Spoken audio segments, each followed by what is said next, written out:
Though he wasn't a bad father per se. A tad neglectful sometimes? Yes, most definitely.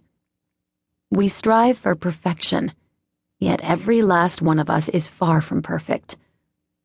When I was little, I was protected in this silvery, pillow-soft cocoon where nothing ever touched me or the people I loved. Not even my mother's tragic death, brought by her own doing, could bother me. How could it, when no one ever talked about it? But I want to talk about her now. After reading her last diary, the one I discovered when I was given a box of her old things by Daddy, he finally cleaned out our mother's rooms and closet.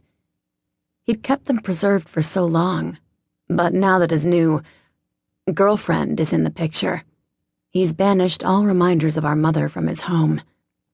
Forever.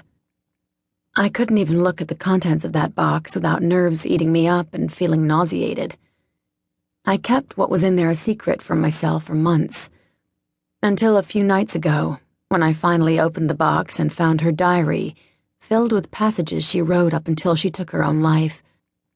Fascinating reading, and sad. So incredibly sad. What's happening tonight? Things could be revealed. Moments from our family history are going on blatant display. All of it controlled by my grandmother, which means it will all be glossed over, become glossy perfection. Isn't that the term Violet used for her collection when they discussed packaging? That could be the Fowler family theme. I watch as Grandma approaches me, a fond smile on her face, her eyes misty with memories. I want you to wear this tonight. Grandma Dahlia presents the large, square box to me, her frail hands shaking the slightest bit, causing light to glint off the diamond rings on her fingers. It hasn't been worn by anyone in ages.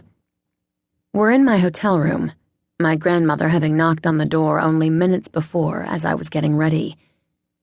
We were all supposed to meet later, but here she is, resplendent in her gorgeous black lace dress, a sweet smile on her face as she studies me.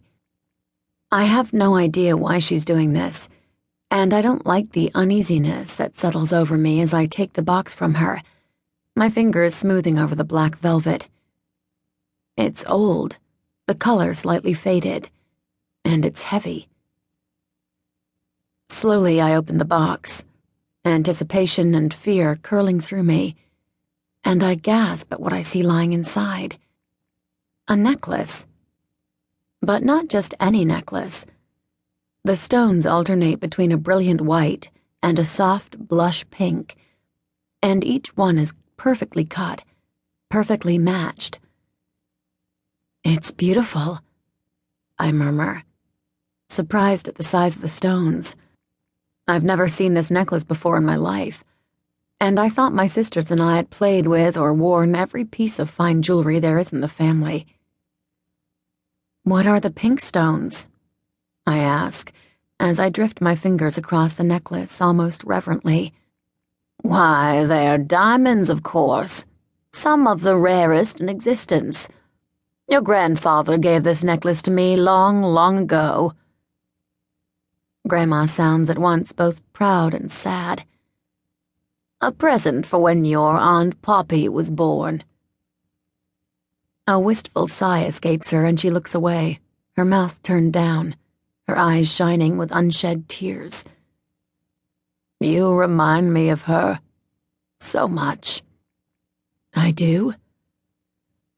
I purposely keep my voice soft, not wanting to upset her. I didn't know my Aunt Poppy, though I wish I had. She died in a horrible car accident before I was born. I've seen photos, and yes, there's a resemblance, but I never thought I looked much like her. More tragedy, more death. Another family member we lost that we rarely mention. It's frustrating how easily we forget what happened to those who are gone. If I disappeared, would everyone eventually forget me too? I don't want to forget anyone. Not my mother, not my Aunt Poppy. I want to know more. But tonight is supposed to be special, so I should let it go.